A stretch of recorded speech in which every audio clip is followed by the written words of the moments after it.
बिस्मिल्लाहिर्रहमानिर्रहीम। अस्सलामु अलैकुम all students, hoping you all safe and doing well। उम्मीद है आप सब लोग खैरियत से होंगे। मैं doctor Mohammad Rafiq, lecturer biochemistry and senior faculty member of Shahrukh Alam college of health sciences Multan आपसे मुखातिब हूँ। Dear students, Shahrukh Alam college of health sciences Punjab का वसी बिल्डिंग पर मुश्तमिल इदारा है।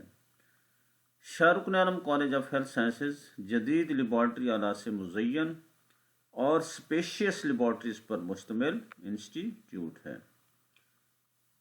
Shahrukh Alam college of health sciences में मेहनती, आला तालीम याफ्ता और तजर्बाकार असातिज़ा पढ़ा रहे हैं। स्टूडेंट्स, कोरोना की मौजूदा सूरत हाल के पेश नज़र Shahrukh Alam college of health sciences ने यूट्यूब पर ऑनलाइन क्लासेस का सिलसिला जारी किया हुआ है ताकि आपका वक्त ज़ाया न हो और आप बेहतर स्टडी कर सकें। आप लोग स्लाइड्स को बार बार पढ़ें, समझें और अपना लेक्चर क्लियर करें। अगर कोई क्वेश्चन आपने पूछना है तो ग्रुप में पूछ सकते हैं, जिसका आपको आंसर दिया जाएगा। स्टूडेंट्स, आज का हमारा लेक्चर बायोकेमिस्ट्री के चैप्टर इंट्रोडक्शन टू बायोकेमिस्ट्री में से होगा। आज के लेक्चर में हम जो टॉपिक्स रीड आउट करेंगे उनमें है classification of carbohydrates, monosaccharides, classification of monosaccharides, aldose and ketose. ये वो टॉपिक्स हैं जो आज के लेक्चर में डिस्कस किए जाएंगे। स्टूडेंट्स, इससे पहले जो क्लास का आखिरी लेक्चर था उसमें हमने कार्बोहाइड्रेट्स के बारे में पढ़ा था कि कार्बोहाइड्रेट्स क्या होते हैं। आपको याद होगा कि हमने पढ़ा था कि कार्बोहाइड्रेट्स कीमियाई तौर पर एल्डिहाइड या कीटोन्स होते हैं जो हाइड्रोजन, ऑक्सीजन और कार्बन से बने होते हैं। कार्बोहाइड्रेट्स में हाइड्रोजन और ऑक्सीजन के दरमियान वही निस्बत होती है जो पानी में, यानी 2 और 1 की निस्बत। यही वजह है कि इनको कार्बोहाइड्रेट्स कहा जाता है, यानी हाइड्रेटेड कार्बन। कार्बोहाइड्रेट्स को सैकराइड भी कहा जाता है। सैकराइड्स का लफ्ज़ सैकरान से माखूज है। सैकरान एक ग्रीक वर्ड है जिसका मतलब होता है शुगर। बस कार्बोहाइड्रेट्स कॉमनली शुगर्स कहलाते हैं। मिसाल के तौर पर glucose, fructose, sucrose, cellulose, starch वगैरह कार्बोहाइड्रेट्स की चंद एग्जाम्पल्स हैं। क्योंकि कार्बोहाइड्रेट्स में 2 तरह के फंक्शनल ग्रुप पाए जाते हैं, एल्डिहाइड फंक्शनल ग्रुप और कीटोन फंक्शनल ग्रुप। इस तरह कार्बोहाइड्रेट्स को हम 2 ग्रुप्स में तकसीम करते हैं। वो तमाम कार्बोहाइड्रेट्स जिनमें एल्डिहाइड फंक्शनल ग्रुप होता है उन्हें हम एल्डो शुगर्स कहते हैं। मिसाल के तौर पर ग्लूकोज एक एल्डो शुगर है। इसके बरक्स वो तमाम कार्बोहाइड्रेट्स जिनमें कीटोन फंक्शनल ग्रुप मौजूद होता है उसको हम कीटो शुगर्स कहते हैं। मिसाल के तौर पर फ्रक्टोज एक कीटो शुगर की मिसाल है। Aldehyde functional group carbon number 1, जबकि कीटोन फंक्शनल ग्रुप कार्बोहाइड्रेट्स में मौजूद कार्बन नंबर 2 पर मौजूद होता है, जिसकी वजाहत हमने क्लास लेक्चर में की थी। स्टूडेंट्स, कार्बोहाइड्रेट्स तवानाई का बेहतरीन ज़रिया होते हैं। रोज़मर्रा में हम जो कैलोरीज का इस्तेमाल करते हैं उनमें 55% हिस्सा जो है वो कार्बोहाइड्रेट से हासिल होता है। 1 ग्राम कार्बोहाइड्रेट से हमें 4 कैलोरी तवानाई हासिल होती है। ऐसे कार्बोहाइड्रेट्स जिनका मॉलिक्यूलर मास कम होता है वो जायके में मीठे होते हैं, जबकि वो कार्बोहाइड्रेट्स जिनका मॉलिक्यूलर मास ज़्यादा होता है वो टेस्टलेस होते हैं, यानी वो बेजायका होते हैं, फीके होते हैं। मिसाल के तौर पर स्टार्च वगैरह ऐसे कार्बोहाइड्रेट्स हैं जिनका मॉलिक्यूलर मास ज़्यादा होता है, हाई मॉलिक्यूलर मास पर मुश्तमिल कार्बोहाइड्रेट्स हैं। तो इनका जो टेस्ट है, इनका जो जायका है वो टेस्टलेस है, यानी ये बेजायका होते हैं। सो स्टूडेंट्स, आज हम क्लासिफिकेशन ऑफ कार्बोहाइड्रेट्स के बारे में डिस्कस करेंगे। डियर स्टूडेंट्स, कार्बोहाइड्रेट्स को हम 4 ग्रुप्स में तकसीम करते हैं।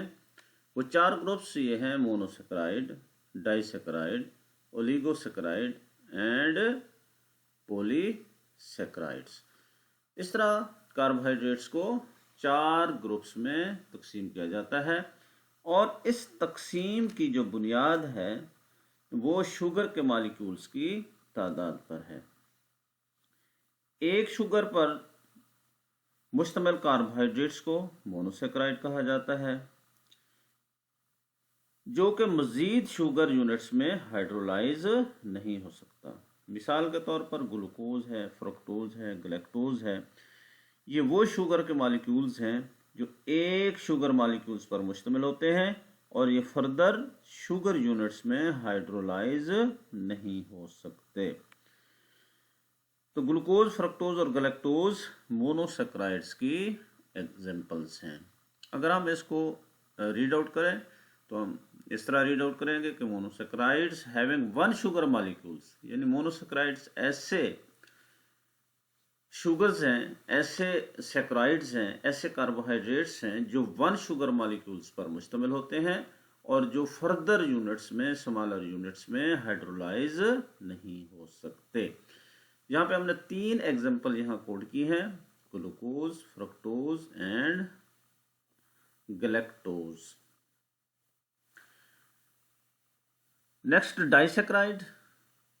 डाइसेक्राइड्स हैविंग 2 शुगर मॉलिक्यूल्स, यानी ऐसे कार्बोहाइड्रेट्स जो 2 शुगर मॉलिक्यूल्स पर मुश्तमिल हों, और अगर वो हाइड्रोलाइज होते हैं तो 2 मोनोसेक्राइड्स जो है ना वो प्रोड्यूस करें। तो ऐसे तमाम कार्बोहाइड्रेट्स को हम डाइसेक्राइड्स कहते हैं। यहाँ पे हमने 3 एग्जांपल्स कोड किए हैं: सुक्रोज, लैक्टोज और माल्टोज। सुक्रोज जो है ये एक ग्लूकोज और एक फ्रक्टोज के मिलने से हासिल होता है, और इसी तरह जब ये हाइड्रोलाइज होगा तो हमें एक ग्लूकोज का मॉलिक्यूल देगा और एक फ्रक्टोज का मॉलिक्यूल प्रोड्यूस करेगा। लैक्टोज, जिसको मिल्क शुगर भी कहते हैं, ये ग्लूकोज और गैलेक्टोज पर मुश्तमिल डाइसेक्राइड है। इसी तरह माल्टोज जो है ये ग्लूकोज और एक दूसरे ग्लूकोज मॉलिक्यूल्स पर, यानी 2 ग्लूकोज मॉलिक्यूल्स पर मुश्तमिल डाइसेक्राइड है। सो स्टूडेंट्स, हम डाइसेक्राइड को इस तरह डिफाइन करेंगे कि ये ऐसे कार्बोहाइड्रेट्स होते हैं, ये ऐसी शुगर्स होती हैं जो 2 शुगर मॉलिक्यूल्स के मिलने से हासिल होती हैं। अगर ये हाइड्रोलाइज होंगी तो हमें 2 शुगर के मॉलिक्यूल्स हासिल होंगे। तो इसके एग्जांपल्स में हमने सुक्रोज, जिसको उर्फ में हम चीनी कहते हैं, लैक्टोज जिसको मिल्क शुगर कहा जाता है, और इसके अलावा माल्टोज जो है ना डाइसेक्राइड की एग्जांपल्स हैं। इस तरह नेक्स्ट स्लाइड में ओलिगोसेक्राइड। ओलिगोसेक्राइड्स ऐसे कार्बोहाइड्रेट्स होते हैं जो कि 3 से लेकर 10 शुगर मॉलिक्यूल्स के मिलने से हासिल होते हैं। अगर ये कार्बोहाइड्रेट्स हाइड्रोलाइज हों तो 3 से 10 मोनोसेक्राइड्स हासिल होंगे। इसमें 2 एग्जांपल्स हमने कोड की है: माल्टोट्रायोज, जो कि 3 ग्लूकोज मॉलिक्यूल्स के जुड़ने से हासिल होता है। इसी तरह अगर माल्टोट्रायोज हाइड्रोलाइज होगा तो हमें 3 ग्लूकोज यूनिट्स हासिल होंगे। इसके अलावा दूसरी एग्जांपल में डेक्स्ट्रेन, जो कि 8 ग्लूकोज जो मॉलिक्यूल्स हैं उनके मिलने से हासिल होता है। इसी तरह डेक्सट्रिन अगर हाइड्रोलाइज होगा तो हमें ग्लूकोज के 8 जो मॉलिक्यूल्स हासिल होंगे। ओलिगोसैकराइड, ओलिगो का मतलब होता है फ्यू यानी चंद एक, तो इसमें 3 से 10 तक जो है वो शुगर के मॉलिक्यूल या मोनोसैकराइड्स मौजूद होते हैं। नेक्स्ट पॉलीसैकराइड जो फोर्थ इसकी क्लास है, having more than 10 sugar molecules, यानी पॉलीसैकराइड वो कार्बोहाइड्रेट्स होते हैं, वो शुगर्स होती हैं जो कि 10 शुगर मॉलिक्यूल या 10 से ज़्यादा शुगर के जो मॉलिक्यूल्स हैं उनके मिलने से हासिल होते हैं। तो पॉलीसैकराइड को हम इस तरह डिफाइन करेंगे कि polysaccharides having more than 10 sugar molecule, यानी ये वो शुगर मॉलिक्यूल्स होते हैं जो 10 से ज़्यादा शुगर मॉलिक्यूल्स पर मुश्तमिल होते हैं। अगर ये हाइड्रोलाइज होते हैं तो साफ ज़ाहिर है कि हमें 10 से ज़्यादा शुगर के मॉलिक्यूल्स हासिल होंगे। पहले ये डाइसैकराइड में हाइड्रोलाइज होते हैं और फिर मज़ीद हाइड्रोलाइज होने पर मोनोसैकराइड्स में कन्वर्ट हो जाते हैं। अगर हम इसके एग्जांपल्स कोट करें तो इसमें ग्लाइकोजन जिसको हम एनिमल शुगर भी कहते हैं, स्टार्च है जो कि एमाइलोज और एमाइलोपेक्टिन पर मुश्तमिल होता है, और इसके अलावा सेलुलोज। तो इस तरह पॉलीसैकराइड्स की हमने 3 एग्जांपल्स जो है ना वो कोड की, ग्लाइकोजन, स्टार्च और सेलुलोज। सो स्टूडेंट्स, इस तरह हम जो कार्बोहाइड्रेट्स हैं इनको 4 ग्रुप्स में तकसीम करते हैं, मोनोसैकराइड, डाइसैकराइड, ओलिगोसैकराइड और पॉलीसैकराइड्स। मोनोसैकराइड्स में हमने ये कहा कि ये एक शुगर मॉलिक्यूल्स पर मुश्तमिल कार्बोहाइड्रेट्स होते हैं।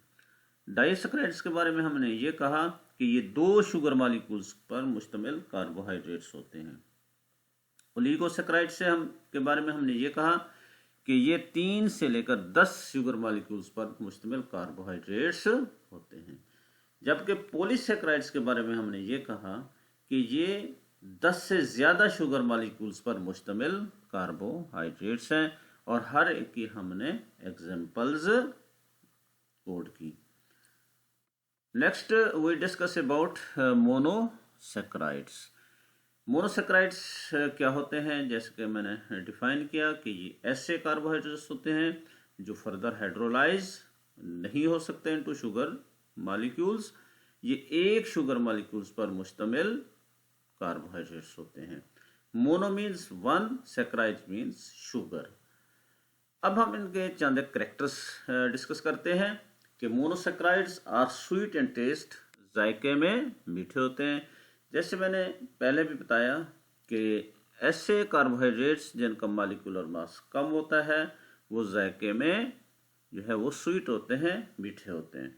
लेकिन जैसे जैसे मॉलिक्यूलर मास बढ़ता चला जाता है उनकी जो टेस्ट है उनका वो कम होता चला जाता है।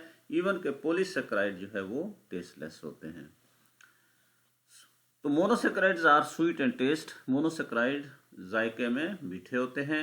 It can not further hydrolyse, ये मजीद हाइड्रोलाइज नहीं हो सकते क्योंकि ये एक शुगर यूनिट पर मुश्तमिल होते हैं और वो फर्दर हाइड्रोलाइज नहीं हो सकते। Generally they are water soluble, और ये वाटर सॉल्युबल होते हैं यानी पानी में हल पजीर होते हैं। 2 types of functional groups are present in it. तो इनमें 2 किस्म के फंक्शनल ग्रुप मौजूद होते हैं। जैसे मैंने पहले बताया कि इसमें एल्डिहाइड फंक्शनल ग्रुप होता है और कीटोन फंक्शनल ग्रुप होता है। Aldehyde functional group carbon number 1 पे, जबकि ketone functional group carbon number 2 पे मौजूद होता है। इस तरह जो मोनोसैकराइड्स हैं वो 2 हिस्सों में मुनकसिम हो जाते हैं। ऐसे मोनोसैकराइड्स जो एल्डिहाइड फंक्शनल ग्रुप पर मुश्तमिल हों एल्डो शुगर्स कहलाते हैं। जैसे ऐसे मोनोसैकराइड्स जो कीटोन फंक्शनल ग्रुप पर मुश्तमिल हों कीटो शुगर्स कहलाते हैं। इसी तरह हम जो मोनोसैकराइड्स हैं उनको इन फंक्शनल ग्रुप्स की बुनियाद पर 2 ग्रुप्स में तकसीम करते हैं। ऐसे मोनोसैकराइड्स जिनमें aldose functional group, aldehyde functional group पाया जाए उनको एल्डोज शुगर कहेंगे, और ऐसे कार्बोहाइड्रेट मोनोसैकराइड्स जिनमें कीटोन फंक्शनल ग्रुप पाया जाएगा उनको कीटोज या कीटो शुगर कहते हैं। जैसा कि हम इसको शो कर सकते हैं, ठीक ना, डायग्राम में, फार्मूलाज में, कि एल्डोज है तो एल्डिहाइड फंक्शनल ग्रुप पाया गया है, जबकि दूसरा कीटोज है उसमें कीटोन फंक्शनल ग्रुप पाया गया है। अगर आप यहाँ पे गौर करें तो कार्बन नंबर 1 पे एल्डिहाइड फंक्शनल ग्रुप मौजूद है, जबकि कीटोज में कार्बन नंबर 2 पे फंक्शनल ग्रुप मौजूद है। एल्डोज की चंद एग्जाम्पल हम कोट करते हैं। मिसाल के तौर पर ग्लूकोज है, फ्रुक्टोज है, गलेक्टोज है। तो इसमें first we discuss about glucose, C6H12O6 इसका फार्मूला है, जिसको हम ग्रेव शुगर भी कहते हैं, और ये कुदरती तौर पर सबसे ज़्यादा पाया जाने वाला शुगर मालिक्यूल है। It is also called grape sugar. It is widely distributed in the nature. It combines with other sugar to form important disaccharides. यानी ये वो मोनोसेक्राइड है जो दूसरे मोनोसेक्राइड से मिलकर डाइसेक्राइड्स बनाता है। मिसाल के तौर पर सुक्रोज में अब जब ये फ्रक्टोज के साथ ग्लूकोज मिलता है तो सुक्रोज बनता है। ग्लूकोज जब दूसरे ग्लूकोज के साथ जुड़ता है तो माल्टोज बनता है, और इसी तरह जब ग्लूकोज गलेक्टोज के साथ जुड़ता है तो लैक्टोज यानी मिल्क शुगर बनता है। तो इस तरह ग्लूकोज जो है एक ऐसा मोनोसेक्राइड है जो दूसरे मोनोसेक्राइड्स के साथ मिलकर डाइसेक्राइड्स बनाता है। It is commercially obtained from starch, और कमर्शियली तिजारती तौर पर इसको हम स्टार्च से हासिल करते हैं। यानी जो ग्लूकोज है कमर्शियली यानी तिजारती तौर पर ये स्टार्च से यानी निशास्ते से हासिल किया जाता है। It is main sugar of human body, और ये जो ग्लूकोज है ये हमारी बॉडी का जो है वो मेन शुगर है। अगर हम ब्लड के अंदर देखें तो जो इसका लेवल होता है वो 80 to 100 मिलीग्राम % होता है, जो कि नॉर्मल फास्टिंग लेवल है। जबकि अगर रैंडम में देखें, यानी जब खाया पिया हो और खाने पीने के बाद जब हम इसका लेवल देखते हैं तो ये 100 से 120 मिलीग्राम जो है ना वो होता है। इसको हम डेक्सट्रोज भी कहते हैं। तो मोनोसेक्राइड में जो दूसरी एग्जांपल्स हैं उनमें राइबोज है, इरिथ्रोज है और ग्लूकोहेप्टोज है। तो ये चंद एक मिसालें। तो ये वो मिसालें थी जो एल्डिहाइड फंक्शनल ग्रुप में के मोनोसेक्राइड्स होते हैं।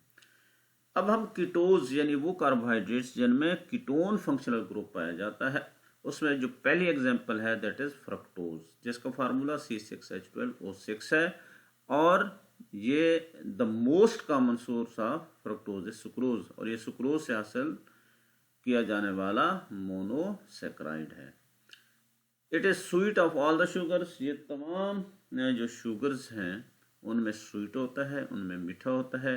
It is present in appreciable amount in the seminal fluid, और ये सेमिनल फ्लूइड में जो है ना एप्रिशिएबल अमाउंट में यानी काबिल ज़िक्र, ठीक है ना, खासी मिकदार में मौजूद होता है।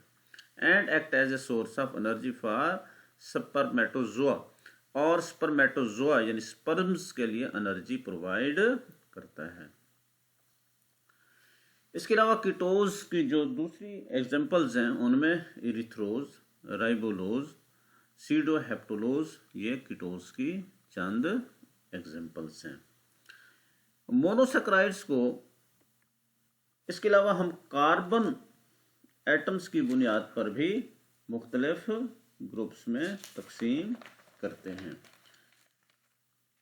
कार्बन एटम्स की तादाद पर मोनोसेक्राइड्स को triose, tetrose, pentose, hexose, heptose, ऑक्टोज, नोनोज वगैरह में तकसीम किया जाता है। यानी मोनोसेक्राइड में जो कार्बन है वो 3 से 9 तक हो सकते हैं। ऐसे मोनोसेक्राइड्स जिनमें कार्बन की तादाद 3 हो उनको हम ट्राइओज कहते हैं। मिसाल के तौर पर ग्लिसरोज या ग्लिसर एल्डिहाइड ऐसे कार्बोहाइड्रेट्स होते हैं, ऐसे मोनोसेक्राइड्स होते हैं जो 3 कार्बन्स पर मुश्तमिल होते हैं। ऐसे मोनोसेक्राइड्स जो 4 कार्बन पर मुश्तमिल हों उन्हें हम टेट्रोज कहते हैं। मिसाल के तौर पर इरिथ्रोज या इरिथ्रोलोज। इसी तरह ऐसे मोनोसेक्राइड्स जो 5 कार्बन पर मुश्तमिल हों, यानी उनमें 5 कार्बन मौजूद हों, तो ऐसे मोनोसेक्राइड्स को हम पेंटोज कहते हैं। मिसाल के तौर पर राइबोज, डीऑक्सीराइबोज और राइबोलोज, ये ऐसे मोनोसेक्राइड्स हैं जो 5 कार्बन पर मुश्तमिल होते हैं और इनको पेंटोज कहा जाता है। इसी तरह ऐसे मोनोसेक्राइड्स जो 6 कार्बन पर मुश्तमिल हों, उनको हेक्सोज कहते हैं। मिसाल के तौर पर ग्लूकोज है, फ्रुक्टोज है, गैलेक्टोज है, ये 6 कार्बन पर मुश्तमिल मोनोसेक्राइड्स होते हैं। इसी तरह 7, 8 या 9 तक जो है ना वो कार्बन पर मुश्तमिल मोनोसेक्राइड्स हो सकते हैं। तो इस तरह कार्बन एटम्स की मौजूदगी की बुनियाद पर हम मोनोसेक्राइड्स को मुख्तलिफ ग्रुप्स में तकसीम करते हैं, यानी triose, tetrose, pentose, hexose, heptose, ऑक्टोज, नोनोज। तो इस तरह भी जो है वो जो मोनोसेक्राइड्स हैं उनको फर्दर क्लासीफाई किया जाता है, यानी ऐसे मोनोसेक्राइड्स जो 3 कार्बन पर मुश्तमिल हों उनको हम ट्राइओज कहते हैं। इसके अलावा 4 कार्बन पर मुश्तमिल मोनोसेक्राइड्स को हम टेट्रोज कहते हैं। 5 कार्बन पर मुश्तमिल का मोनोसेक्राइड्स को हम पेंटोज कहते हैं। 6 कार्बन पर मुश्तमिल मोनोसेक्राइड्स को हम हेक्सोज कहते हैं, जबकि 7 कार्बन पर मुश्तमिल मोनोसेक्राइड्स को हम हेप्टोज कहते हैं। 8 कार्बन पर मुश्तमिल जो मोनोसेक्राइड्स उनको ऑक्टोज कहते हैं, और इसके साथ जो 9 कार्बन पर मुश्तमिल मोनोसेक्राइड्स होते हैं उनको नोनोज कहते हैं। तो ये हमने डिस्कस किया और ये एग्जांपल्स के साथ। तो स्टूडेंट्स, अगर आपने कोई क्वेश्चन पूछना है तो आप क्वेश्चन पूछ सकते हैं, जिसका आपको ग्रुप में जवाब दिया जाएगा। Thank you very much.